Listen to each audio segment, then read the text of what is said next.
أنه قال النبي صلى الله عليه وسلم يوم بدر اللهم إني أنشدك عهدك ووعدك اللهم إن شئت لم تعبد فأخذ أبو بكر بيده فقال حسبك فخرج وهو يقول سيهزم الجمع ويولون الدبور. এই রিওয়ায়াত মোটামুটি শেষ পর্যন্ত কথা হয়ে গেছিল গতকালকে। আল্লাহুম্মা আনশুদুকা আহাদাকা ওয়া ওয়া'দাকা আল্লাহুম্মা ইন শি'তা লাম তু'বাদ, এই দুটোর উপর কথা চলতেছিল যে এইভাবে আল্লাহ পাক রব্বুল আলামিনের কাছে এই কথা বলা যে আল্লাহ, আপনি যদি মনে করেন যে দুনিয়াতে আপনার ইবাদত জারি থাকুক তাহলে আপনি আমাদের এই জামাতকে হেফাজত করেন, আর যদি চান যে আপনার ইবাদত বন্ধ হয়ে যাক আপনি আমাদের এই জামাতকে ধ্বংস করে দেন। তারপর এই কথা বলা হয় যে আল্লাহ পাকের ইবাদত দুনিয়াতে জারি থাকা এই জামাতের উপর মওকুফ। এই ধরনের কথা বলা এটা আল্লাহ পাক রব্বুল আলামিনের যে শান, ইস্তিগনাইয়াতুল খিলাফ, এই কথা রাসূল সাল্লাল্লাহু আলাইহি ওয়াসাল্লাম কিভাবে বললেন? খোলাসায় জবাব হলো যে এইটা আম হালাতে তো এই ধরনের কথা এটা মজমুম শোনা হয়, কিন্তু কিছু কিছু শান আছে, ওই সমস্ত শানে আবার এই ধরনের কথা মুস্তাহসান শোনা করা হয়। কিছু আচরণ আছে যেটা গায়রে মাহবুবের পক্ষ থেকে বেএতনাই বেআদবি শোনা করা হয়, আবার ওই আচরণটাই মুহাব্বতের পাত্র করলে ওটাকে শানে মাহবুবিয়ত শোনা করা হয়। রাসূল সাল্লাল্লাহু আলাইহি ওয়াসাল্লাম বুঝতে পারছেন যে আজকের যে হালাতের যে ভয়াবহতা, এই ভয়াবহতায় আমাকে সর্বোচ্চ জায়গা থেকে আল্লাহর কাছ থেকে কি করতে হবে? নুসরত আদায় করে আনতে হবে। এই জন্য আল্লাহ নবী সাল্লাল্লাহু আলাইহি ওয়াসাল্লাম নাজ করেছেন, আল্লাহর সঙ্গে অভিমান করছেন, এবং অভিমানের সুরে আল্লাহ নবী আল্লাহর সঙ্গে কথা বলছেন, এবং সেই কথা বলে আল্লাহর পক্ষ থেকে নুসরতকে টেনে আনছেন। একরকম আসমান থেকে জমিনের দিকে নুসরত টেনে আনছেন রাসূল সাল্লাল্লাহু আলাইহি ওয়াসাল্লাম। এটা একদিকে আল্লাহ নবী আল্লাহর সাথে শানে মাহবুবিয়ত জাহির হয়, আরেকদিকে নবীজির সাহাবায়ে কেরামের প্রতি, নিজের যারা সহকর্মী ছিলেন তাদের প্রতি যে আল্লাহ নবীর জিম্মাদারির ইহসাস, তাদের প্রতি যে মহব্বত, তাদের প্রতি যে মমতা, এটার যে শিক্ষা ছিল বুঝে আসে। যেটা রাসূল সাল্লাল্লাহু আলাইহি ওয়াসাল্লাম চাচাকে বলছিলেন না, ইয়া আম্মি কুল লা ইলাহা ইল্লাল্লাহ কালিমাতান তুহাজ্জু লাকা বিহা ইনদাল্লাহ, চাচা শুধু লা ইলাহা ইল্লাল্লাহ একবার আপনি বলে যান, এই কালেমা নিয়ে আমি আপনার জন্য আল্লাহর সঙ্গে ঝগড়া করব। আপনি খালি বলে যান তুহাজ্জু লাকা বিহা ইনদাল্লাহ, আমি এই কালেমা নিয়ে আপনার পক্ষে আল্লাহর সাথে ঝগড়া করে আপনাকে নাজাত করা হবে। ওই কথাটা এটাই ছিল। আল্লাহ নবী আল্লাহর সঙ্গে মানে নাচ করে বসবেন, ঠিক আছে আমার চাচারা যদি না আসে না আমিও জান্নাতে যাবো না, এরকম একটা কিছু বলে বসবেন। আল্লাহ রাসূলের এরকমই ছিল কি মানসিকতা বা এরকম মনোভাব, কিন্তু আসলে সেটা তো হয় নাই।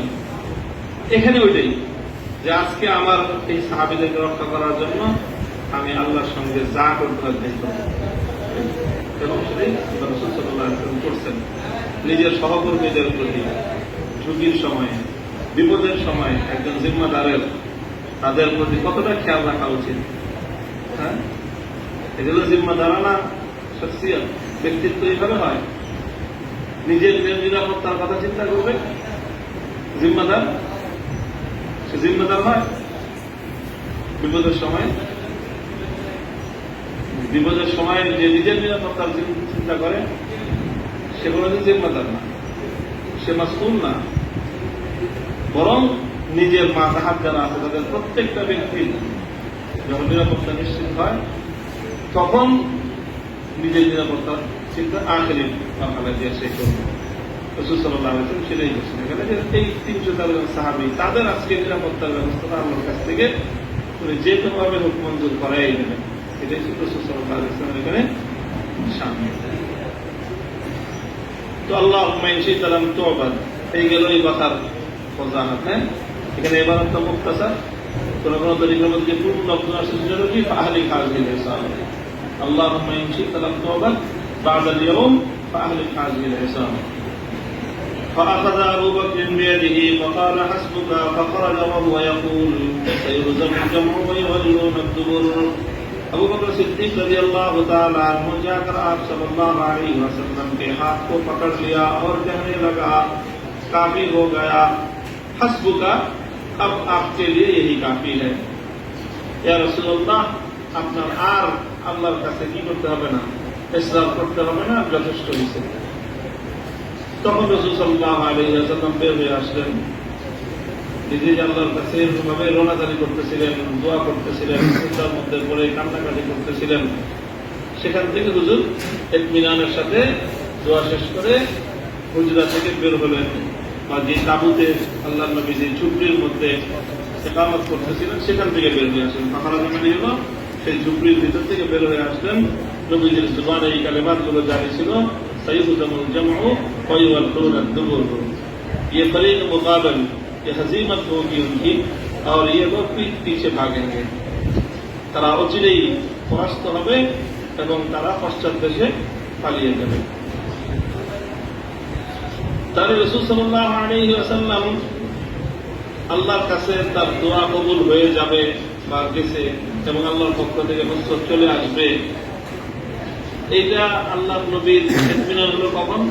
যখন আবু বকর সিদ্দিক গিয়ে বললেন, হাসবুকা, হুজুর এখন যথেষ্ট হয়েছে, আল্লাহ না। তো বোঝা যায় যে আল্লাহ পাকের রহমতের উপর ইতিমাদ এবং আস্থাটা আবু বকর সিদ্দিক রাদিয়াল্লাহু আনহু বেশি আল্লাহ নবীর থেকে। উনি বুঝতে পারছেন আগে দেখি আর বলতে হবে না, তখন রাসূল সাল্লাল্লাহু আলাইহি ওয়াসাল্লাম ইতমিনান হয়েছে যে আর বলতে হবে না। এসকাল বুঝছো যে আবু বকর সিদ্দিক রাদিয়াল্লাহু আনহু বলার পরে নবীজির কি হলো, এই কথা অনুভব হলো যে হ্যাঁ, এখন আল্লাহর পক্ষ থেকে সাহায্য আসবে এবং আর বেশি ইসরারের দরকার হবে না। তো এটা দ্বারা তো বোঝা যায় যে রাসূল সাল্লাল্লাহু আলাইহি ওয়াসাল্লামের চেয়েও মানে তাওয়াক্কুল আবু বকর সিদ্দিক রাদিয়াল্লাহু আনহু বেশি, আল্লাহ পাকের রহমতের ব্যাপারে ওনার আশা এবং ইতিমাদ বেশি। ইশকালের জবাব হলো, দেখো কয়েকটা জবাব আছে এবং বুখারীর মুকাদ্দিম নুসখার হাশিয়ার মধ্যে এবার তাফসীর আছে, কম্পিউটার নুসখার মধ্যে মনে হয় থাকলে আছে, দেখে নিও। আবু বকর সিদ্দিক রাদিয়াল্লাহু তাআলা আনহুর এই কথা বলাটা রাসূল সাল্লাল্লাহু আলাইহি ওয়াসাল্লামকে এবং তখন নবীজির কি হওয়া, দোয়াকে মানে দোয়া থেকে বিরত হওয়াটা, এটা আসলে কি বিষয়টা এরকম না যে আবু বকর সিদ্দিক রাদিয়াল্লাহু তাআলা ইতিমাদ হয়ে গেছে আর নবীজির তখন ইতিমাদ হয়নি, বিষয়টা এরকম। বিষয়টা হলো ওনাদের নজরের পার্থক্য, ওনাদের নজরের পার্থক্য। রাসূল সাল্লাল্লাহু আলাইহি ওয়াসাল্লামের ফিকির তো হলো আসহাবদেরকে নিয়ে, আর আবু বকর সিদ্দিকের ফিকির হলো নবীকে নিয়ে। হুজুর যেভাবে কান্নাকাটি করতেছে আর যেভাবে উনি মানে আল্লাহর কাছে এতটাই বেশি উনি অস্থির হয়ে পড়তেছেন যেটা নবীদের জন্য কষ্টকর হয়ে যেতেছে, এটা আবু বকর সিদ্দিক বরদাস্ত করতে পারতেছেন। বুঝে আসছে কথা? যেটা হয় সাধারণত, বাবা অসুস্থ, অসুস্থ এত মুমূর্ষ অবস্থায় তিনি তার সন্তানদের জন্য নানা রকম বলতেছে যে এটা করো, এটা করো, তোমাদেরকে এটা দিলাম, এই করলাম, সেই করলাম।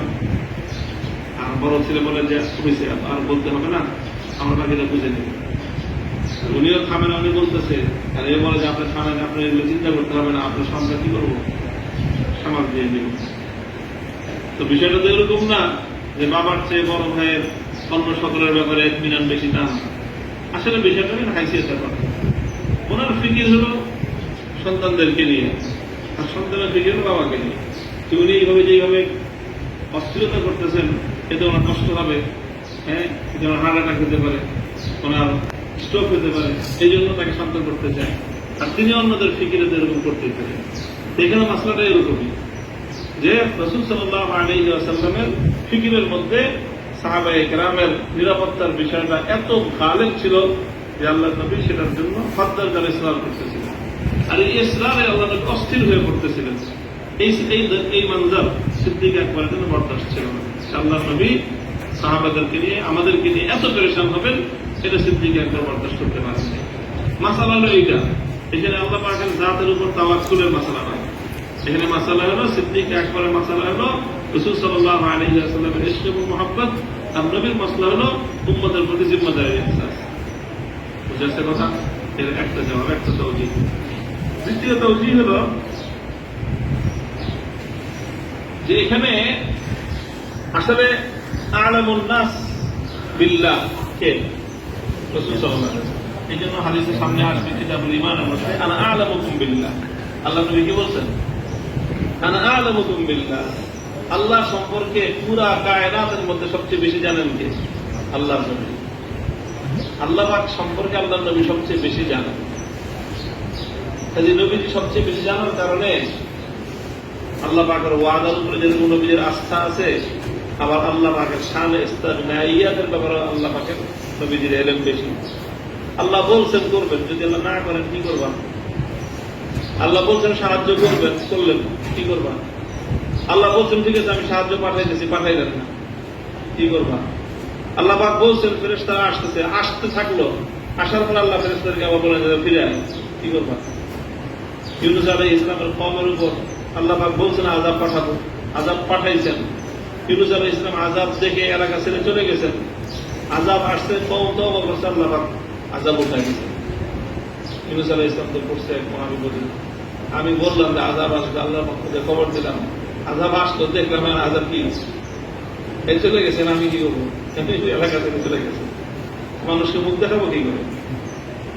মানুষকে মুখ দেখাবো কি করে? আমি এদেরকে এতভাবে এত হুমকি টুমকি দিলাম যে আযাব আসছে, আযাব আইসা পড়ছে, এখন তোমরা কেউ বাঁচতে পারবে না, এখন তো আযাব চলে গেল, তাদের সব বেঁচে গেছে, এনারা আমাকে কি বলবে, আমি এদেরকে কিভাবে মুখ দেখাবো, এদের মধ্যে কেমনে কাজ করবো, এই সমস্ত পেরেশানিতে উনি এলাকা ছেড়েই চলে গেলেন। বুঝে আসছে কথা? আসলে আল্লাহ পাকের একদিকে যেরকম আল্লাহ রহমতের জাত, আবার আরেকদিকে আল্লাহ পাক জাতের মুস্তাগনি।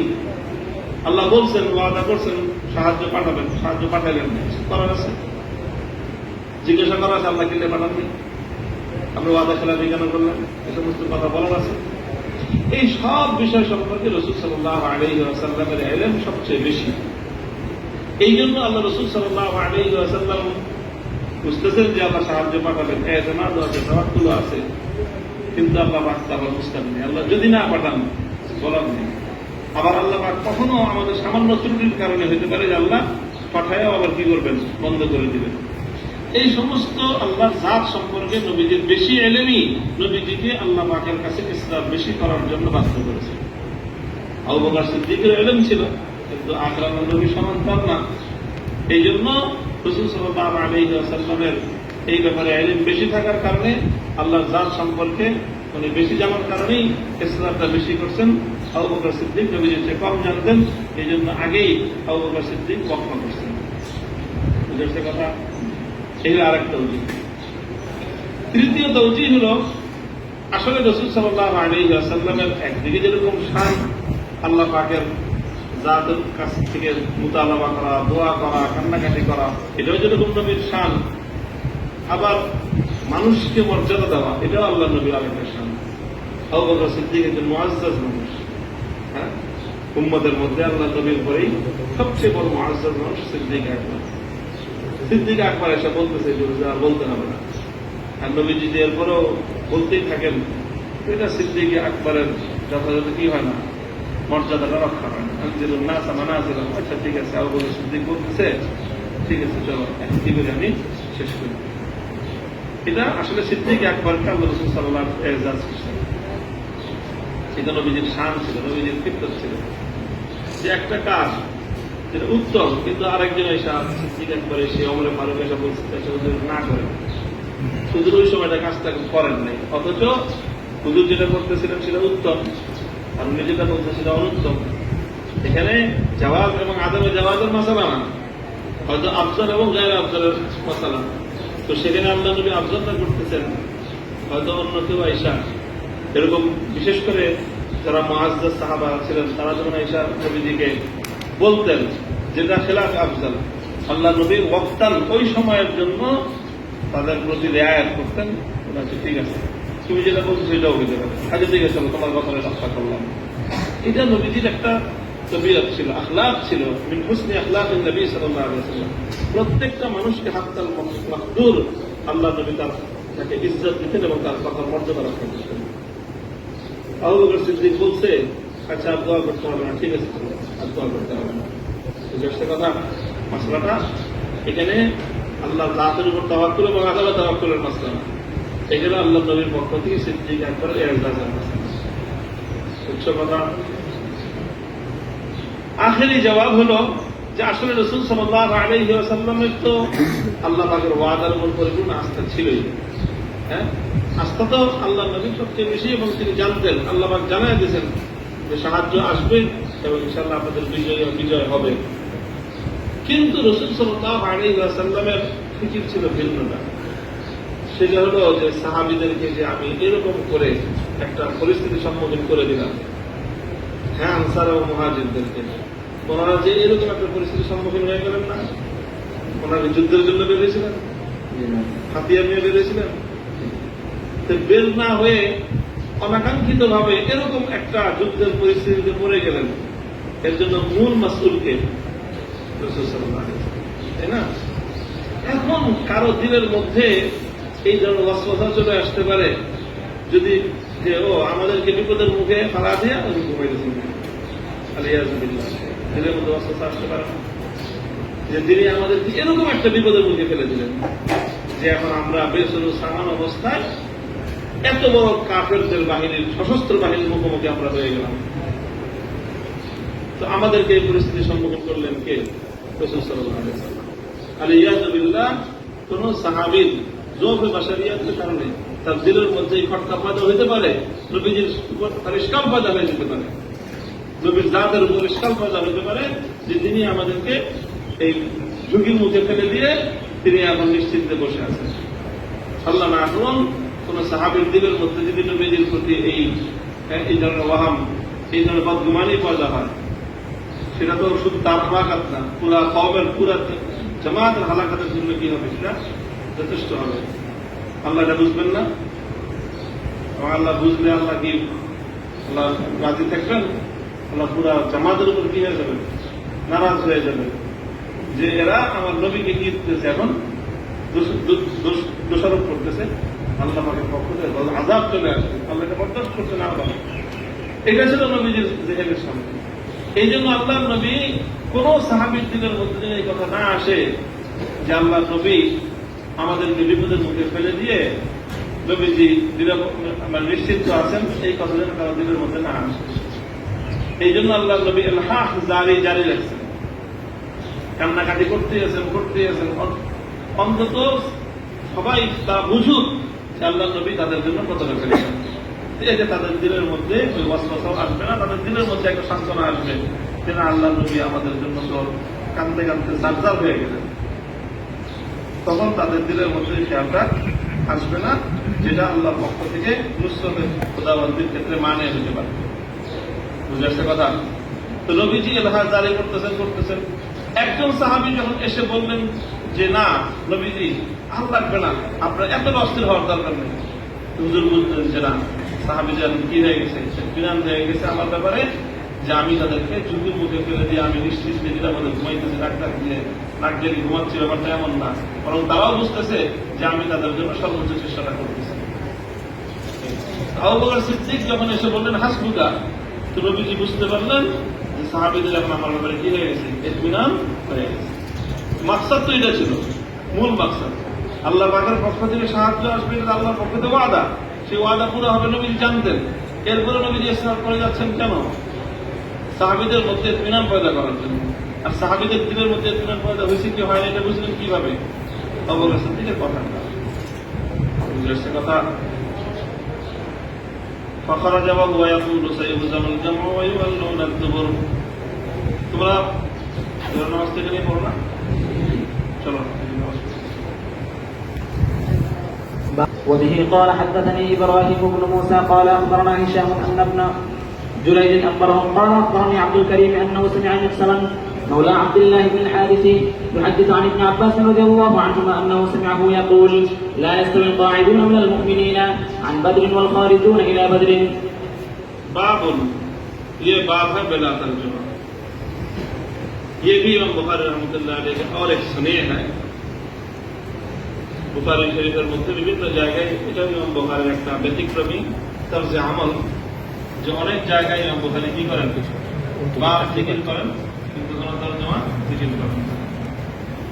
এখন তো শারহিন একরাম এটা নিয়ে খুব পরেশান, কাহিনী লেখে, রহস্য কি, এর তাওজীহ, বাব আছে তরজমা নাই, দরজা আছে, গেট নেই, বাপ আছে, তর্জমা নাই, কোন অনুবাদ ছাড়া বাপ। এটা কি কি অর্থ কি, কেন এরকম বোঝার এরকম করেন? তবে এক দুই জায়গা না, অনেক জায়গায় আছে। তৈরি সারে গ্রামের অনেক রকম তৌজি। একটা তৌজি হলো বাপ বেলা তর্জমা। আসলে এই বাপটা এইটা হলো মানে উসুলি কোনো বাপ না, এটা বাবুল ফিল বাপ, বাবুল ফি বাবিন, অর্থাৎ জিমনি বাপ হয়, যেটা বাপের সাবেক থেকে কমানজিলায় ফসল হয়, বাপের সাবেক থেকে কমানজিলায় ফসল হয়। এই জন্য এরকম বেলা তর্জমা একটা বাপ উল্লেখ করেন। এটা আসলে মুস্তাকিল কোনো বাপ না। এবং এই বাপ বেলা তর্জমার মাথা হাতে যে হাদিস থাকে, সেই হাদিসটা মূলত পূর্বের বাপের সাথেই মুনাসিব হয়, মুনাসাবাত থাকে। মধ্যখান দিয়ে বাপ যেটা আবার একটা জিকির হয়, সেটা বেলা তর্জমার জিকির হয় কমানজিলায় ফসল। বুঝেছে কথা?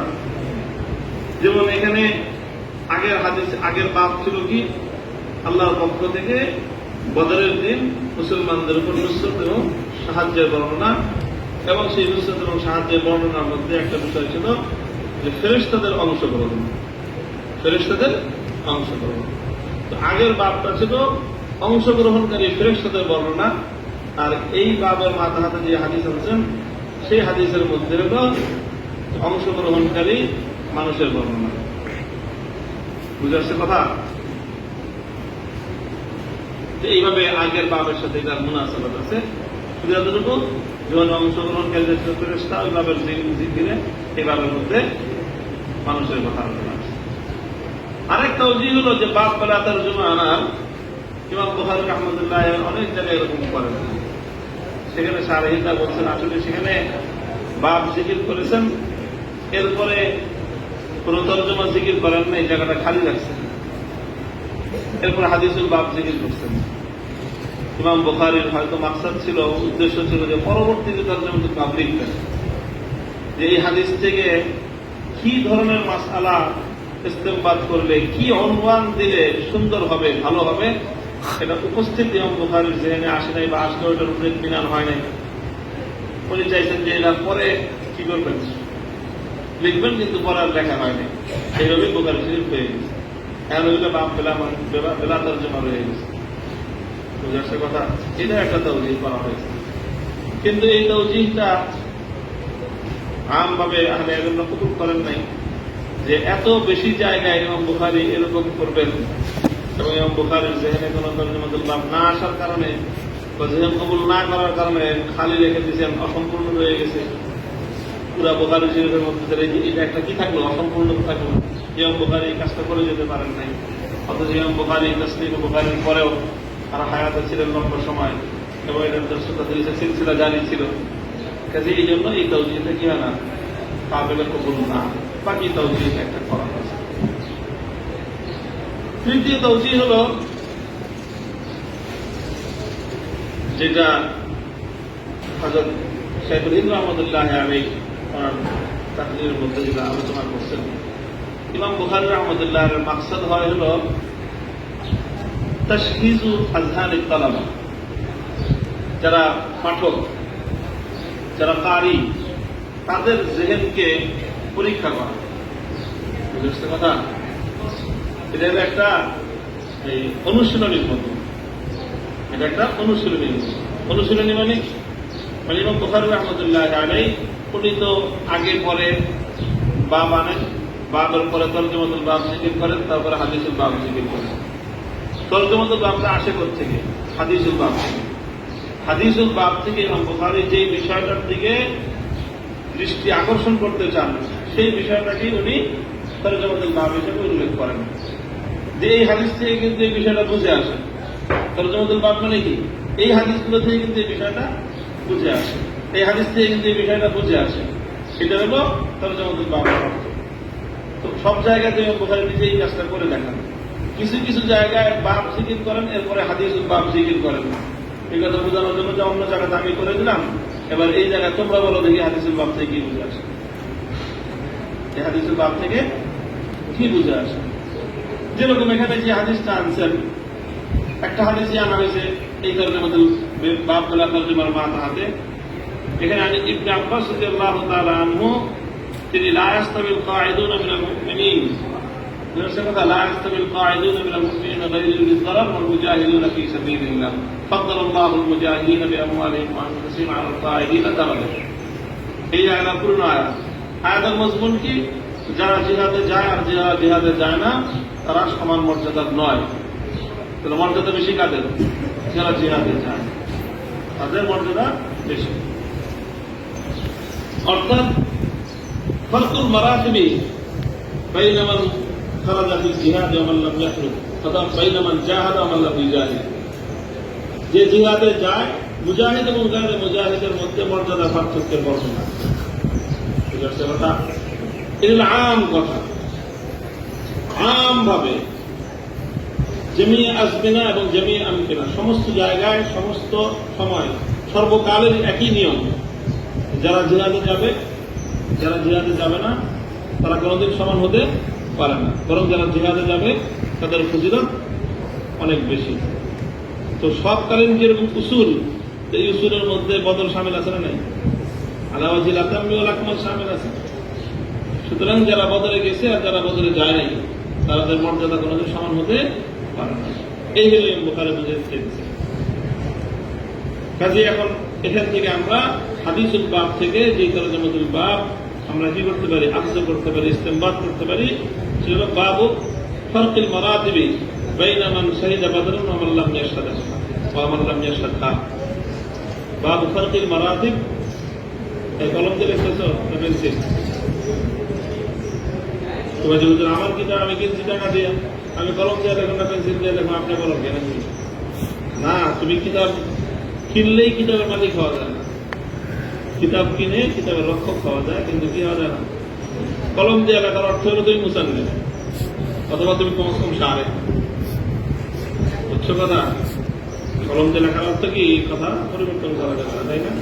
তোমার এত লিখতে মন চাইলে আর এত লেখার যোগ্যতা থাকলে সাদা কাগজ কিনা তারপরে তুমি দেখি কাগজ কিতাব কত বড় মুসান্নিফ অথবা কমস কম কি করো সরা লেখো যে তুমি কত বড় সারে হয়েছো। তুমি এখানে সরা আছে, হাসি আছে, এর মধ্যে আবার তুমি যদি কি কলম দিয়ে বসো, এই কলম বসানো হক নাই। হ্যাঁ, কি করতে পারো? পেন্সিল দিয়ে লিখতে পারো নিজের তানাফফুহের জন্য। অথবা যদি অনেক জায়গায় কিতাবের মধ্যে পাঠকের জন্য কাগজ রাখা হয় আলাদা, হ্যাঁ, ওখানে লিখতে পারো। আর যাই হোক, তো এখানে আমরা কি তরজমাতুল বাব পেলাম? বাবু ফারকিল মারাতিবি বাইনা মান শাহিদা বাদরান ওয়া মান লাম ইয়াশহাদহা। যারা গজওয়ে বদরে শরীক হয়েছে আর যারা বদরে শরীক হয় নাই তাদের মধ্যে মর্যাদা তারতম্যের বিবরণ। তারতম্যটা কি আসবে? যারা বদরে শরীক হয়েছে তারা গায়রে বদরীদের চেয়ে অনেক আফজাল। এবার বিভিন্ন রকম হইতে পারে, তরিব মানা। বাবু ফারকিল মারাতিব বাইনাল বদরিয়িন ওয়া গায়রিল বদরিয়িন, এভাবে বলতে পারো। অথবা এভাবে বলতে পারো বাবু ফারকিল মারাতিব বাইনা মান খারাজা ইলা বদরিন ওয়া মান লাম ইয়াখরুজ। অর্থাৎ মূল মজমুনটা এই ধরনের হবে যদি এই তরজমা হাদিসুল বাব থেকে আমরা কি বের করি? তরজমাতুল বাব বের করি। বুঝে আসছে কথা? এখানে আরেকটা বহস ছোট্ট একটু করা হয়েছে, সেটা হলো এই যে আয়াতটা লা ইয়াস্তাবিল কাঈদুনা মিনাল মুমিনিনা গায়রু লিয-যারারি ওয়াল মুজাহিদুনা ফী সাবিলিল্লাহ। এই আয়াতটা হলো সূরা তাওবা। হ্যাঁ, ফাদ্দালাল্লাহুল মুজাহিদিনা বিআমওয়ালিহিম ওয়া আনফুসিহিম আলাল কাঈদিনা দারাজা। সূরা তাওবা, সূরা নিসা দারাজাতুম মিনাল্লাহি ওয়া মাগফিরাতুম ওয়া রাহমা পরে আসছে। তো এই আয়াতের মানে তাআল্লুক বা এই আয়াতের মিসদাক, এই আয়াতের মিসদাক নিয়ে সাতটি মানে মুফাসসিরিনে কেরামদের মধ্যে মুতাআদ্দিদ রায় আছে। কেউ বলছেন এটা তবুকের ব্যাপারে ঘটনা। তবুকে যারা গেছে যারা যায় নাই তাদের ব্যাপারে তো আল্লাহর পক্ষ থেকে সবচেয়ে বেশি যেই গজওয়ার ব্যাপারে আল্লাহর পক্ষ থেকে হিসাব করা হয়েছে সেগুলো গজওয়ায়ে তবুক। যারা গেল আর যারা গেল না তাদের মধ্যে অনেক পার্থক্য করা হয়েছে। যারা গেছে তাদের ফজিলত বর্ণনা করা হয়েছে, আর যারা যায় নাই তারা মুমিন হয়ে থাকলে তাদের উপরে হেদাব আসছে, 50 দিনের জন্য তাদের উপরে কঠোর সাজা আসছে। আর মুমিন না হয়ে থাকলে তাদেরকে মুনাফিক সাব্যস্ত করে তাদের মুখ সম্মোচন করা হয়েছে। একমাত্র গজওয়া কোনটা? গজওয়ায়ে তাবুক। এখানে আল্লাহ একদম খোলা 3 পরিক করে দিয়েছেন। এক ফরিক হলো যারা মুজাহিদিন, তাদের আল্লাহ ফজিলত বর্ণনা করছেন, তাদেরকে আল্লাহ পাক দুনিয়া এবং আখিরাতে তাদের জন্য বহুত ভালাই ওয়াদা আল্লাহ ঘোষণা করে দিয়েছেন। লাকাদ তাবাল্লাহু আলান নবী ওয়াল মুহাজিরিন ওয়াল আনসার আল্লাযীনা ইত্তাবাউহু ফি সাআতিল উসরা, আল্লাহ তাদের ভূয়সী প্রশংসা করছেন। আচ্ছা, আরেক ফরিক হলো যারা যুআফা, মদিনাতেই ছিলেন কিন্তু তারা জিহাদে অংশগ্রহণ করতে না পারলেও তারা সশরীরে অংশগ্রহণ করতে পারে নাই, তাদের দিলটা ছিল সময় জিহাদে করা, তারা তাদের ওজরের কারণে যেতে পারে নাই, অথবা আল্লাহ নবী তাদেরকে নেয় নেই, নবীজি তাদেরকে জোর করে রেখে গেছে। এই পুরা সফরে তাদের দিল পড়েছিল কোথায়? জিহাদের ময়দানে তাদের দেহবন্দী ছিল মদিনায়। আল্লাহ পাক এই সমস্ত যুআফাদেরও অনেক প্রশংসা করছেন, তাদের দিলের হালাত, যে আল্লাহ পাক আসলে কি দেখেন, মানুষের কল্পের হালাতটাই দেখেন, আল্লাহর কাছে সেটাই আসলে গ্রহণযোগ্য, মানে বিবেচ্য বিষয় প্রধানত। এই দুই ফরিক। আর তৃতীয় আরেক ফরিক হলো যারা জয়ীব না, জিহাদেও যায় না। এই ফরিকের উপর আল্লাহর পক্ষ থেকে কিতাব আসছে, এবং এই ফরিকের মধ্যে আবার দুই কিসম ছিল। এক কিসম হলো যারা মুমিনিন, 3 জন, তাদের উপর আল্লাহর পক্ষ থেকে 50 দিনের কঠোর পানিশমেন্ট আসছে। আর বাকি সবাইকে কি করা হয়েছে? মুনাফিক হিসেবে তাদের চরিত্র উন্মোচন করে দেওয়া হয়েছে মানুষের সামনে, বিশ্ববাসীর সামনে, কিয়ামত পর্যন্ত মানুষের সামনে। তো এই হলো গজওয়ে তাবুকের ওয়াকিয়া, এবং লা ইয়াস্তাবিল কায়িদুন, এটা তাবুকের কথা। এটা একটা উজি। আরেকটা উজি হলো যে না, এই আয়াতের তাআল্লুক হলো গজওয়ে বদরের সঙ্গে, বুঝাচ্ছে কথা। তো আরেকটা উজি হলো যে না, এই আয়াত না গজওয়ে বদর সংক্রান্ত, না গজওয়ে তাবুক সংক্রান্ত, আয়াতুন আম, জিহাদ সংক্রান্ত, এবং সেই জিহাদের উমুমের মধ্যে বদরও শামিল, তাবুকও শামিল, এবং বদর এবং তাবুক ছাড়া অন্যান্য গজওয়াতও শামিল। ইমাম বুখারী রাহমাতুল্লাহ আলাইহি এই আয়াতকে এখানে এনে বুঝাইতেছেন যে ওনার রায় রুজহান হলো কোন দিকে, যে আয়াতটার তাল্লুক গজওয়ে বদরের সাথে। বুঝাচ্ছে কথা। এটা বাস শারহিনের তাওজীহ। আবার বাস শারহিনের তাওজীহ যে না, ইমাম বুখারী এই আয়াতকে বদরের এখানে আনার দ্বারায়, বদরের বাবের মাথাহাতে আনার দ্বারা এই কথা সাব্যস্ত হওয়ার মতো আইন না যে ইমাম বুখারীর রায় হলো এই আয়াতের তাআল্লুক বদরের সাথে। বরং এটাও তো হতে পারে যে ইমাম বুখারী রাহমাতুল্লাহ আলাইহি এই আয়াতকে আম মনে করেন এবং ওই উমুমের মধ্যে বদরকে শামিল মনে করেন, এটাও হতে পারে। বুঝছো কথা? এবং এটাই মানে বেশি মজবুত কথা যে ইমাম বুখারী বুঝাইতে চাইতেছেন যে আয়াতের মধ্যে উমুম আছে, আর সেই উমুমের আউয়ালিন মিসদাক হলো বদর। প্রথম মিসদাকটাই কি? কারণ প্রথম গজওয়া যেহেতু বদর, কাজে আয়াতের উমুমের প্রথম মিসদাক কি হবে? বদর হবে। এই জন্য এই কথাই বললেন যে লা ইয়াস্তাবিল কাঈদুনা মিনাল মুমিনিনা আন বদরিন ওয়াল খারিজুনা ইলা বদরিন। চলো আজকে তো কম হয়ে গেল।